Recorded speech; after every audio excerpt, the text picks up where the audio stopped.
Imagine two people living, I don't know, maybe just 30 miles apart. Okay. One of them is standing out in a field, right? They're wearing these heavy, clay-caked work boots, pulling late-season corn out of the soil while this freezing November wind is just whipping around them. Yeah, Yeah. sounds miserable. Right. And then the other person is standing in this cramped, super humid basement, and they are getting completely deafened by a blown amplifier at some underground punk show. Two very different Friday nights. Exactly. And usually when we look at a map, we just assume those two people have absolutely nothing to do with each other, you know? Oh, sure.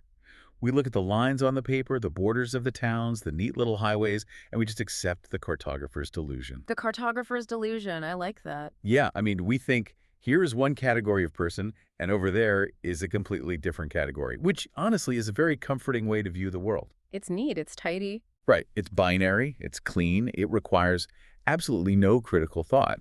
You just draw a line on a piece of paper and declare that you've captured reality. But geography, especially human geography, it's never actually static like that. Right. And that is exactly what we are tearing apart today on this deep dive. Tearing up the map. Literally, we are taking the standard map, tearing it into tiny pieces, and just throwing it out the window. Because today, we are tracing the exact invisible sociological line that connects that farmer in the clay boots to the kid at the punk show. It's a fascinating connection. It really is. We are exploring this very specific stretch of the American Midwest that's known as the Ann Arbor corridor in Michigan. Which is such a unique area. It is. But hey, if you're listening to this right now and thinking, great, a Midwestern geography lesson, let me just stop you right there. Yeah, don't touch the dial. So we are not just talking about Michigan. We are using these specific towns to decode this massive hidden continuum of human settlement. Right. We're looking at the entire life cycle of civic identity. How human beings as a collective transition from, inheriting a way of life to building one from scratch. And then optimizing it. Exactly. Optimizing it into this fine-tuned machine. And then finally reaching a point where they question the very foundation of what they've built. And the source material we are using to crack this code today is, honestly, it's one of the most fascinating frameworks I've ever encountered. It's completely wild. Right. Because we aren't reading from some dry academic zoning report.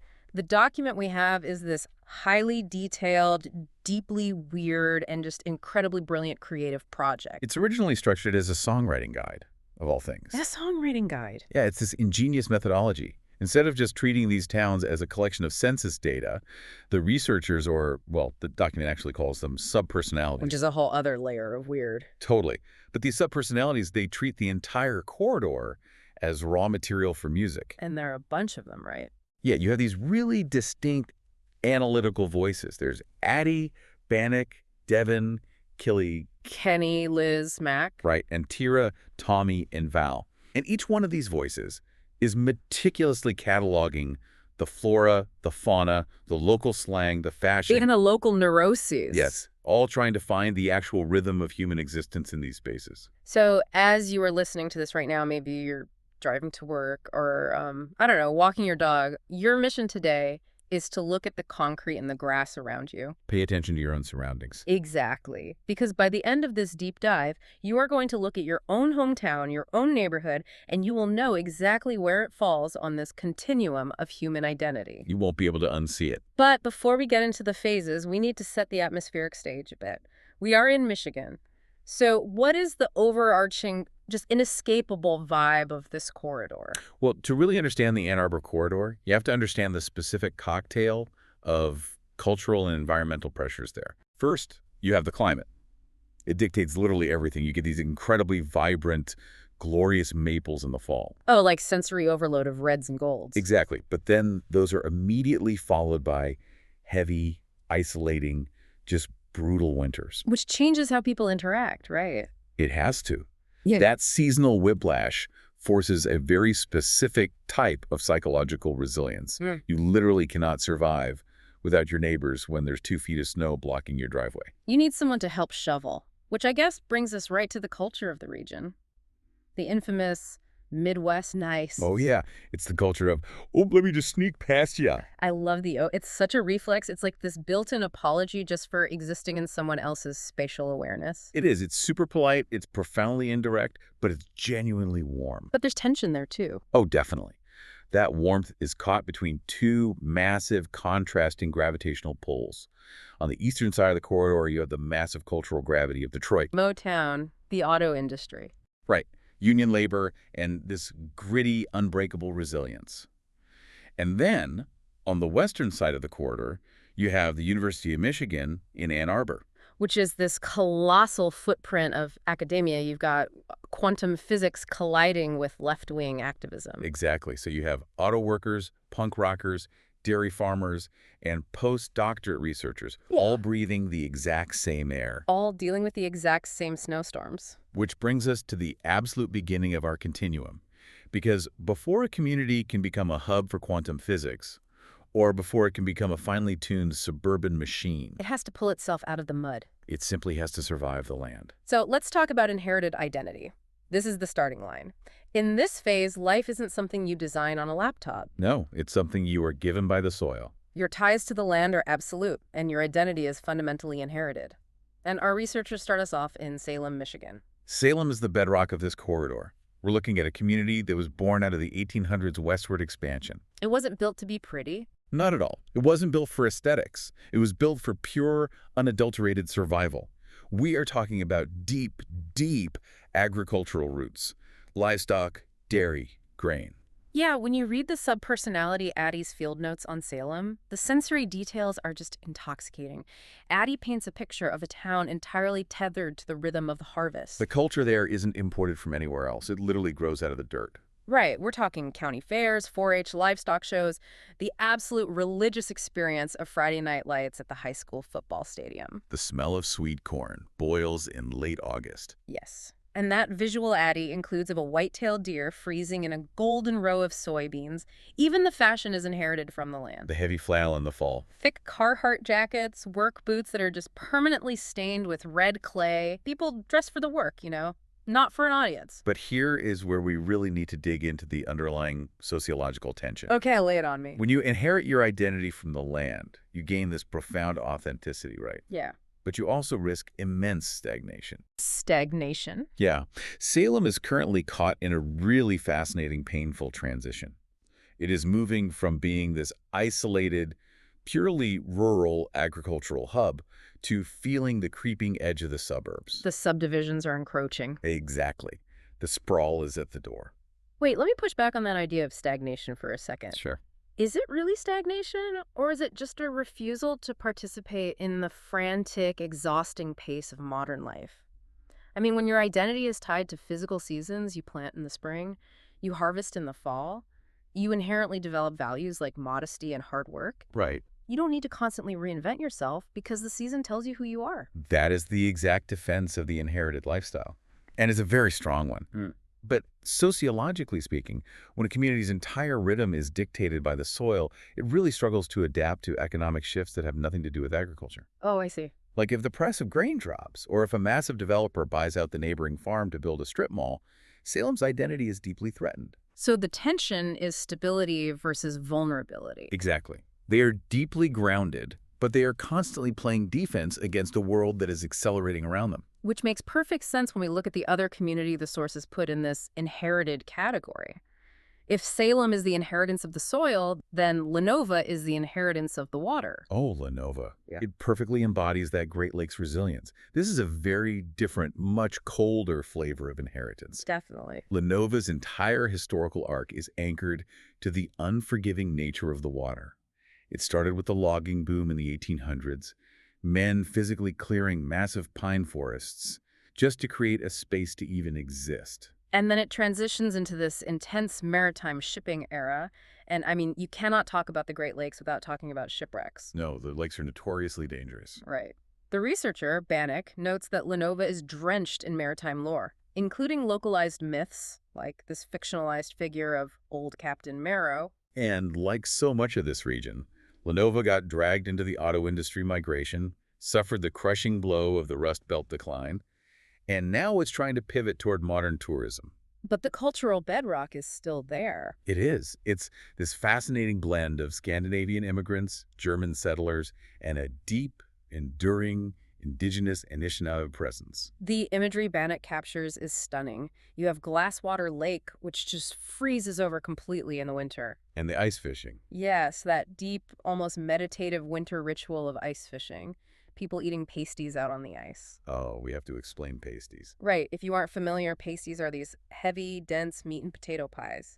They were originally brought over by Cornish miners because they could stay warm in a pocket down in the copper mines. Pure survival food. Exactly. And Bannock also talks about people having hands literally stained purple from the local cherry harvests. The psychology of Lenova is really about endurance without ego. Bannock writes that it's not the loudest port on the water, it's the one you return to when the storm finally settles. You know, I'm thinking about this entire inherited phase, Salem's dirt and Lenova's ice. It feels like wearing an old family heirloom coat. An heirloom coat, explain the mechanics of that. Okay, think about a really heavy wool coat that belonged to your grandfather. Okay, I'm picturing it. You didn't pick the style. It's definitely not fashionable. It's super bulky. It restricts your arm movement, and it probably smells faintly of wood smoke and old damp wool. Right. But when the temperature drops to 10 below zero and that freezing wind comes howling off the lake, that coat is the absolute only thing that keeps you alive. I see. You don't wear it to show off. You wear it because it is what you have. It represents survival. I think that captures the exact mechanism of inherited identity perfectly. The coat protects you, yes, but as you said, it restricts your movement. Yeah. You cannot sprint in a heavy wool coat. Yeah. And as human settlement evolves, eventually a generation comes along that really wants to sprint. They get restless. They do. They don't just want to survive the winter, they want to conquer the landscape. They want to build machines. And you can only live in the quiet endurance of the dirt for so long before someone builds a factory. Precisely. Which means the heirloom coat is about to collide with something incredibly loud, incredibly hot, and incredibly metallic. Which moves us right into the second phase of our continuum, the gritty forges. The industrial age of identity. Yes. The quiet seasonal rhythms of Salem are shattered by the arrival of mass production. And in this phase, we see this profound, violent tension between grit, survival, and a desperate search for authenticity. And there is absolutely no better place to witness this collision than Ypsilanti, Michigan. Or, as literally everyone calls it, Ypsi. Ypsi, yeah. Ypsi is raw. It absolutely refuses to be polished. Even its name is a fight. Seriously. It was named after Demetrios Ypsilantis, who was a hero of the Greek War of Independence in the 1820s. When you name your frontier trading post after a Revolutionary War hero, you are embedding a fighting spirit right into the zoning laws. And that spirit exploded during World War II. Ypsi became an absolute industrial titan. We were talking about the Willow Run bomber plant. Which wasn't just a factory, right? No, it was a city within a city. At its peak, Willow Run was producing one D-24 Liberator bomber every 63 minutes. That is staggering. It's the literal birthplace of the Rosie the Riveter icon. Women from all over the country migrated to Ypsi to build war machines. They forged an identity out of steel and rivets. But what makes Ypsilanti so culturally crucial to our continuum today is what happened after the bombers stopped rolling off the line, after the auto industry began to contract. Because Ypsi didn't die. No, it mutated. It became the ultimate blue-collar hybrid. Because sitting right in the middle of this heavy industrial landscape is Eastern Michigan University. Right. So you have a massive influx of students, artists, and educators just colliding with the ghosts of the auto workers. And the result is this fierce, grassroots DIY culture.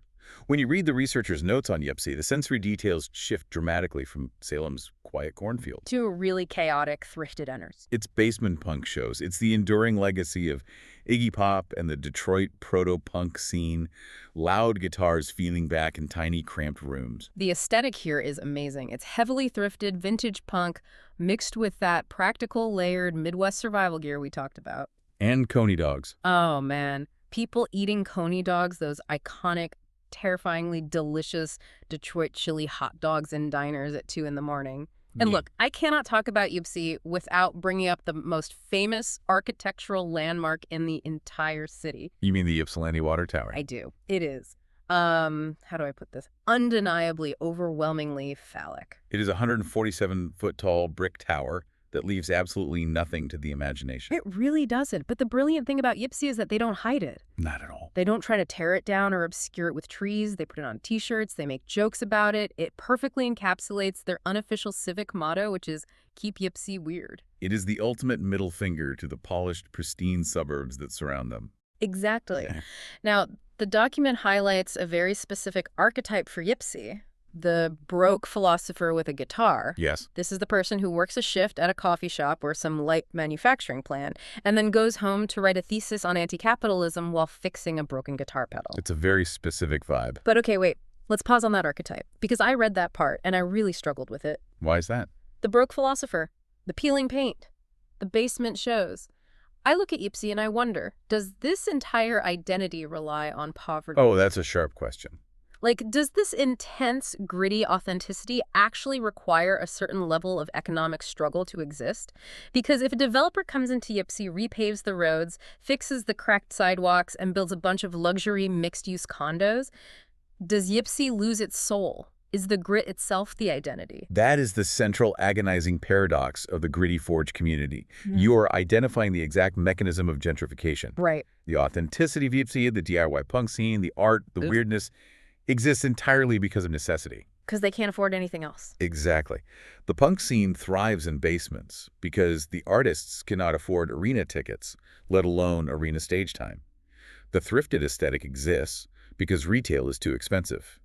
If you remove the structural struggle by injecting massive corporate capital, you remove the necessity to build things yourself. So by cleaning it up, you actually sanitize the soul right out of the city. Precisely. The identity of Ypsilanti isn't just the brick of the buildings. It is the friction of existing within those buildings. Friction. Yes. When you remove the friction, the broke philosopher is priced out, and the identity collapses into a mere aesthetic, a costume. That friction sounds exhausting, though, living like that all the time. It is. And our source material provides a brilliant counterexample to that exhaustion, because not every town that grows up around the railroad tracks decides to become a punk rock haven. True. Some towns take that industrial energy and channel it into something much quieter. Which brings us to South Lyon. If Ypsi is the raw iron being struck on the anvil, South Lyon is the grounded engine pulling the train. South Lyon is fascinating because it completely contrasts Ypsi's rebellious energy. It was founded in the mid-1800s as a railroad and agricultural hub. And physically, it is still anchored by that history. Right. They have this iconic building, the Witch's Hat Depot, an old 19th century train depot that literally looks like a witch's hat. But instead of leaning into the grit of the tracks, South Lyon evolved into a grounded commuter lifestyle. It didn't become a university town. No, and it didn't maintain heavy wartime manufacturing either.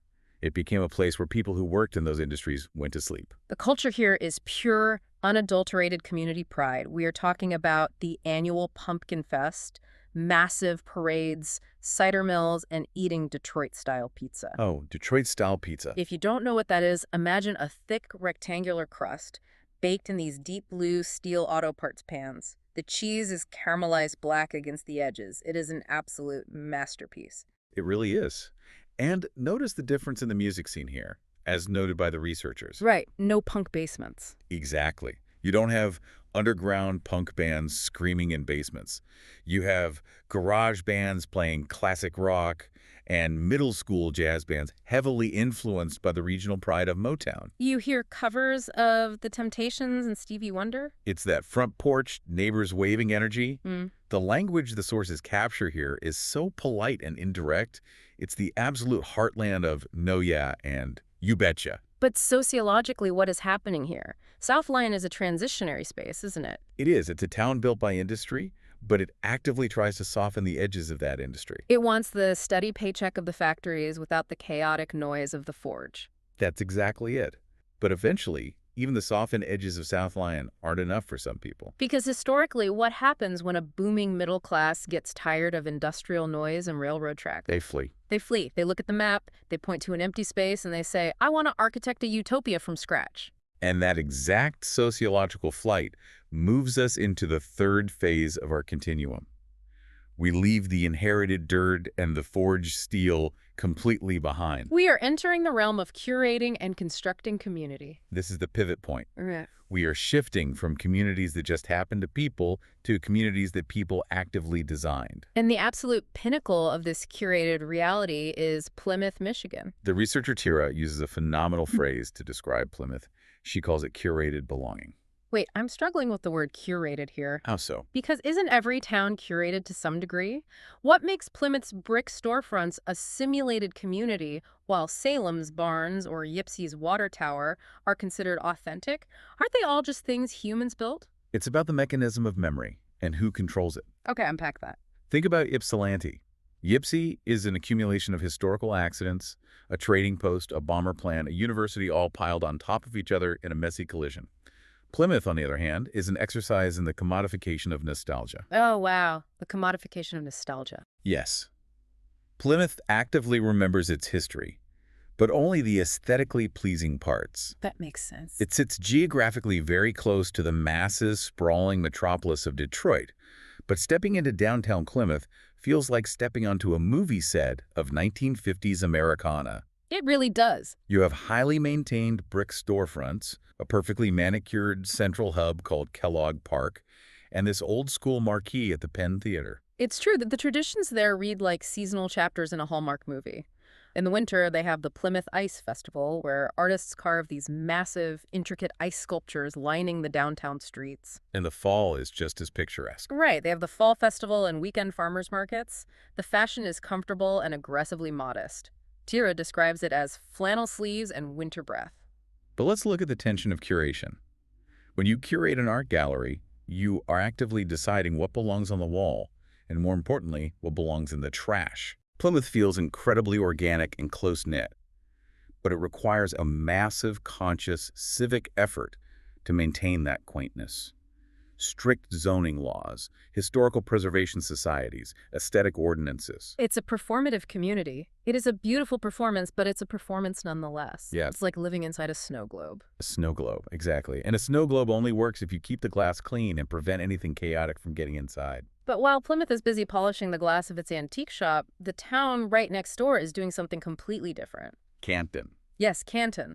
If Plymouth is the curated antique shop, Canton is the booming open-source megastore of constructed life. Canton is the absolute definition of the expansion phase. To understand Canton, you really have to understand its sheer velocity. The speed of its growth. Right. In 1834, it was just rural farmland, and the name itself is wild. It was named Canton because there was this brief, bizarre trend in the 1800s of naming American towns after Chinese cities. Hoping to evoke ideas of global trade. Right, but for a century, it was basically just sweet corn and dairy. Then, as the auto industry expanded outward from Detroit, and as highway infrastructure just exploded, Canton transitioned from cornfields into a massive, sprawling network of subdivisions and cul-de-sacs. And here is the mechanism that makes Canton so culturally vital today.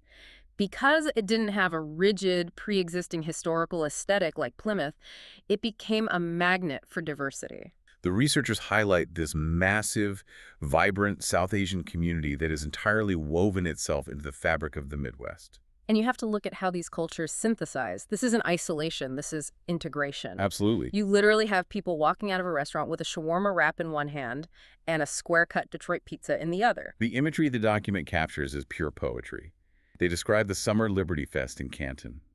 Joggers with the lion's cap low kurta at the fest when the lights glow. You have someone wearing a traditional South Asian kurta while sporting a blue Detroit Lions baseball cap. It is Motown's soul inside a township frame. It's beautiful. And why does this happen here? Let's look at the source code of Canton and compare it to Salem. Okay. Salem has deep, rigid, multi-generational roots. If you move to Salem, you have to adapt to the rhythm of the harvest. Okay, I've got an analogy for this. We talked about Salem as the heirloom coat. Right. Canton is like, it is an open source software platform. Walk me through the mechanics of that. Well, because Canton lacks centuries of rigid, predefined culture, because it is basically a massive grid of new developments and commercial zones, it allows new arrivals to just plug in and write their own code. Oh, I like that. Right. If you are an immigrant family or a young couple moving for an engineering job, you don't have to bump into the ghosts of 1800s lumberjacks at every corner. No, the history isn't breathing down your neck. Exactly. You have the structural freedom to build the exact life you want. You are given a blank canvas of a cul-de-sac and you paint your own reality. That is a brilliant sociological read. The document literally refers to Canton as the quiet kid in the class who ends up producing the hardest beat. It's not flashy. No, it doesn't have a giant phallic water tower or a historic Victorian park. It is a utilitarian grid that allows human beings to build steady, prosperous lives. But human nature is a deeply restless thing. It really is. Once we build something steady, once we construct the perfect open source community, we simply cannot leave it alone. No, we cannot.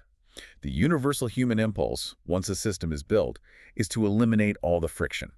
We want to make the system run perfectly. Which transitions us entirely into the peak of the suburban system. We are shifting from construction into absolute optimization and maintenance. We are entering the machine. And the first, most highly polished gear in this optimized machine is Novi. Novi is the apex of modern, globalized suburban efficiency. Its history is literally numerical. Really? Numerical? Yes, it began as a stagecoach stop on the plank road between Detroit and Lansing. It was tollgate number 6. No 6. No 6. That practical numerical origin story perfectly foreshadows what it became. It really does. In the late 20th century, Novi exploded into a massive hub for international auto suppliers, tech firms, and high-end retail. We are talking about the 12 Oaks Mall, which is this massive retail monolith, the suburban collection show place. The entire vibe of Novi is clean, frictionless, and completely oriented toward business growth. And look at the demographic shift caused by that optimization.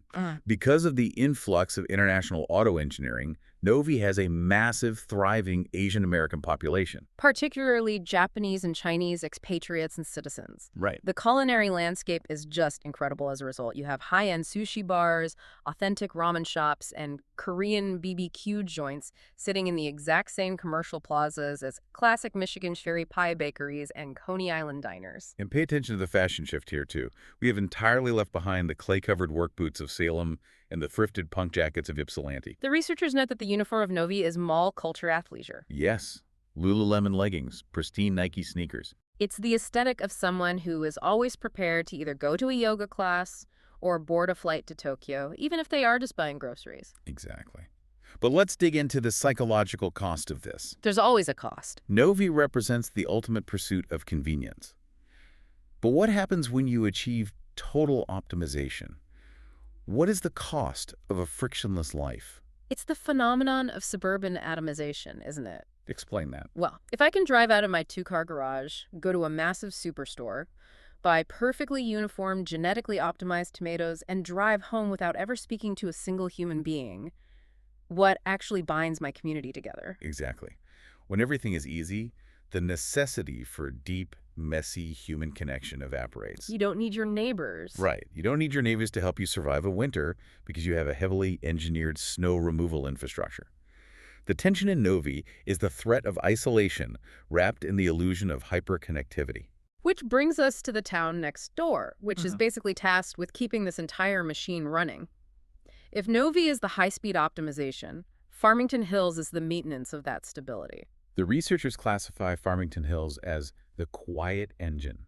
I love that phrase. It fits perfectly. Yeah. This is a massive, sprawling community originally settled by Quakers in the 1820s, which is fitting because Quakers valued peace, quiet, and industriousness. And today, it has grown into this incredibly diverse, highly educated enclave of professionals.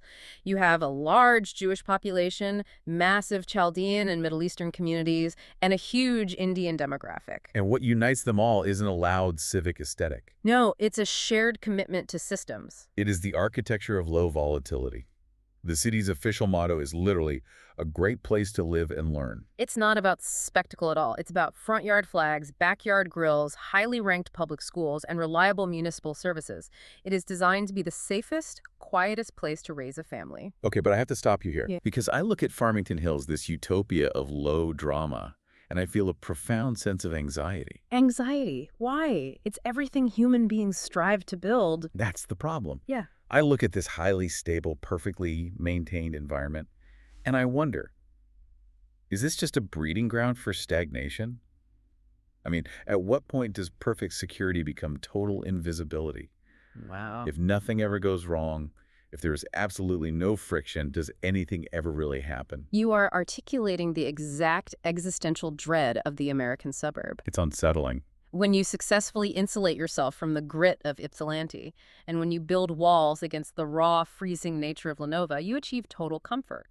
But comfort is anesthetizer. Anesthetizing, exactly. Farmington Hills requires thousands of people to wake up every day, commute, and pay taxes just to maintain the system. The danger is that the system becomes so massive and self-sustaining that the individual resident feels entirely unnecessary to its survival. You become invisible within the perfection you built. Yes, invisible within the perfection. You are just a biological battery keeping the neighborhood association running. That is terrifying. And if you want to see a community that is terrified of losing that perfection, a community actively trying to freeze the continuum in place, you look at Northville. Northville is the wealthy, highly affluent counterpart in this optimized zone.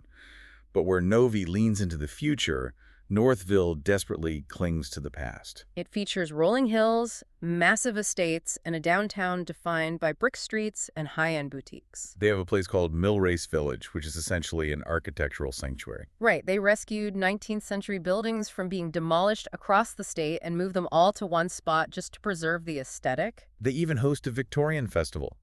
Residents literally dress up in 1800s clothing and walk the streets. 10. They are currently dealing with the slow death of the Northville Downs, an old horse racing track that is a massive symbol of a bygone era. The tension in Northville is so clear.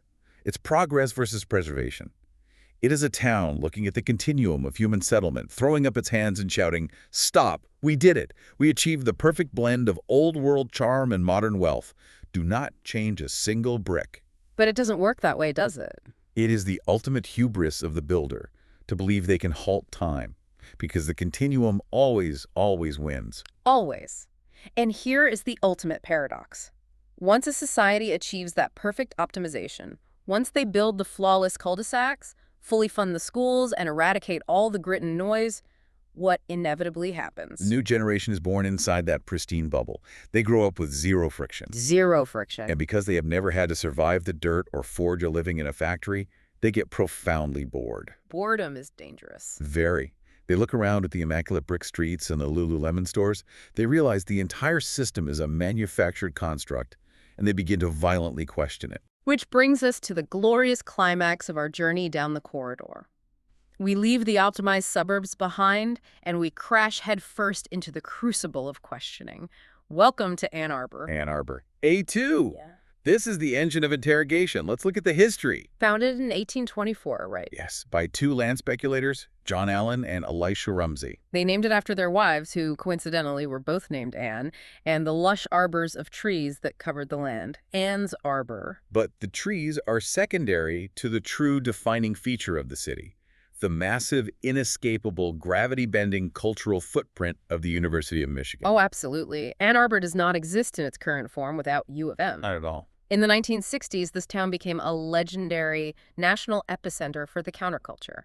It was a hub for anti-Vietnam War protests, civil rights activism, and radical student organizing. John F. Kennedy announced the concept of the Peace Corps on the steps of the Michigan Union at 2 a.m. Think about that energy, and that profound DNA of interrogation, of challenging the state and the system, continues straight through to today. You see it in enduring traditions like the Hash Bash, Right. which started as a protest against draconian drug laws and evolved into this massive annual cannabis culture street festival. The sensory landscape that the researchers map out for Ann Arbor is just bursting with chaotic life. You have the Diag, which is the central crossing point of the university campus. Where every protest, drum circle, and political flyer in the state seems to converge. Yes. You have Nichols Arboretum, this sprawling, beautiful nature preserve right next to the hospital. You have the Blind Pig, the legendary indie music venue. Nirvana played there, Soundgarden played there. It's where basements hum with the exact same blown amps you hear in Ypsilanti. But here, the kids playing the guitars are likely studying mechanical engineering during the day. The food is a collision of intellectualism and late-night cravings, too. You have Zingerman's Deli, which is arguably one of the most famous, meticulously sourced, and wildly expensive sandwich shops in the world. Sitting just blocks away from carts selling cheap late-night falafel to drunk undergrads. And visually, you cannot escape the colors. Maize and blue. The entire city is drenched in the university's colors. The document captures the defining psychological trait of the Ann Arbor resident brilliantly. It describes the culture as a wild, unprecedented crossover of the nerd, the athlete, and the artist. Where backpacks meet protests. It's quarterbacks sitting next to quantum physicists in a coffee shop. Because the entire function of Ann Arbor within our continuum is to deconstruct. If Salem is about inheriting a way of life, and Novi is about optimizing a way of life, Ann Arbor is the engine that asks, why do we live this way at all? Are these systems just? Are they sustainable? Right. It interrogates the inheritance of the farmer. It challenges the optimization of the suburbanite. Okay, I have to bring back my family analogy to tie this all together. Please do. If Salem is the stoic grandparent passing down that heavy heirloom coat, and Novi is the stressed-out middle management parent desperately trying to keep the house perfectly clean and optimized, Ann Arbor is the teenager. The teenager. Yes. Ann Arbor is the kid who grows up in the pristine Novi house, goes to college, reads 3 chapters of Karl Marx and a bit of existential philosophy, and comes back home for Thanksgiving dinner purely to deconstruct everything their parents built. That's hilarious. They sit at the table and say, actually, this turkey is a symbol of colonial oppression, and your cul-de-sac is destroying the environment. It is highly accurate, and it highlights the necessary friction of progress. Oh, I have a massive but here, too, because Ann Arbor has been playing the role of the rebellious teenager for 60 years. It is internationally famous for its rebellion. True.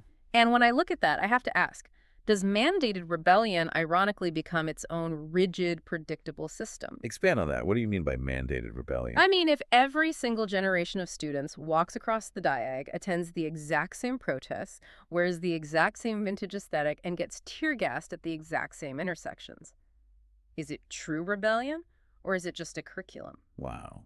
Is it just a curriculum? Right. Is Ann Arbor just producing professional rebels? And if so, isn't that just another form of optimization? They just optimize dissent. This is a brilliant, highly critical reading of the city. When interrogation becomes an institution, it inevitably risks becoming performative. Exactly. Ann Arbor's greatest tension is that its chaos is, in many ways, highly structured and incredibly well-funded.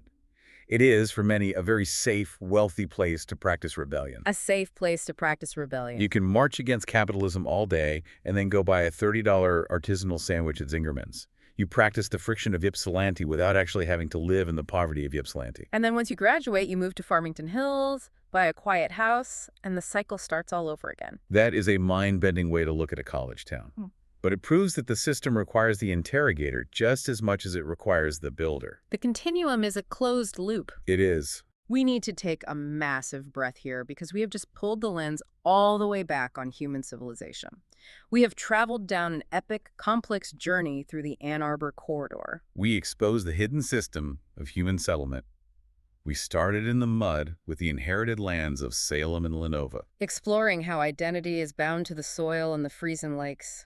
We witnessed the collision of steel and authenticity in the gritty forges of Ypsilanti and South Lyon. Where we debated whether true art requires true struggle. We watched human beings flee the noise to deliberately build and curate their realities in the performative brick streets of Plymouth and the open-source grid of Canton. We saw that constructed existence reach its absolute terrifying peak of optimization and stability in the frictionless malls of Novi, the quiet, self-sustaining engines of Farmington Hills, and the time-frozen nostalgia of Northville. And finally, we crashed into the climax, the interrogated identity of Ann Arbor, where the system ultimately breeds the very minds that will tear it down and start over. So, to you listening to this right now, tomorrow morning when you walk out your front door, I want you to look closely at your street. Look at the architecture of your local grocery store. But look at how your neighbors dress. Where does your life fall on this continuum? Are you maintaining an inherited legacy? Are you a cog in a perfectly optimized machine? Or are you living in a place of swirling, chaotic interrogation? You aren't just living in a town. You are participating in a specific phase of human psychology. You are part of the mechanism. You really are. And that brings me to one final, deeply provocative thought I want to leave you with today. When we started this deep dive, I mentioned that our source material wasn't an academic zoning report. It was framed as a creative document. Specifically, the metadata of the research lists it as main type creative activity type song. Led by subpersonalities, Addie, Bannock, Tyra, Devin, Mac, mapping out the sociology of Michigan as if they were writing an album. Exactly. The researchers framed this entire sociological breakdown as a musical performance. And that implies something incredibly profound about human settlement. It suggests that a city's identity isn't made of concrete. It isn't defined by zoning laws or tax codes or mayoral elections. No, it is a collective performance. It is a song we all unconsciously agree to sing together every time we step outside. Every town has a different genre. Salem is a steady acoustic folk rhythm. Ypsi is a blown-out punk bass line. Novi is synthesized, quantized pop music. And Ann Arbor is experimental jazz. There are shifting tempos and recurring choruses. So if civic identity is truly just a piece of music, who is holding the pen for the next verse of The Place You Call Home? Are you just singing the lyrics you were handed by the generation before you, or are you actually writing the melody?